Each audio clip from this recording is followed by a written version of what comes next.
काय सांगाल आज आपण जिल्हाधिकारी कार्यालयासमोर आंदोलन करत आहात? तर सर्वप्रथम आपलं अभिनंदन।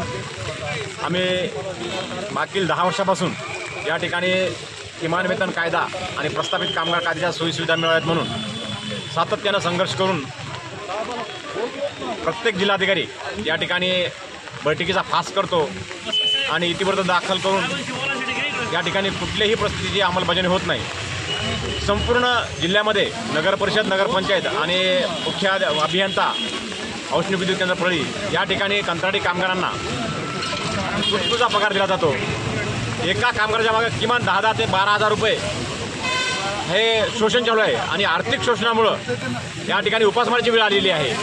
आता नवीन या ठिकाणी पालकमंत्री म्हणून अजितदादा पवार साहेब यांनी पदभार घेतलेला आहे। त्यावेळेस आम्हाला खूप त्यांच्याकडून अपेक्षा आहेत। आम्ही त्यांना विनंती करणार आहेत की आपण या बीड जिल्ह्यातील कंत्राटी कामगारांना किमान वेतन आणि सुखसोयी मिळवून द्याव्यात ही विनंती करण्यासाठी या ठिकाणी आम्ही आज आंदोलन करत आहोत।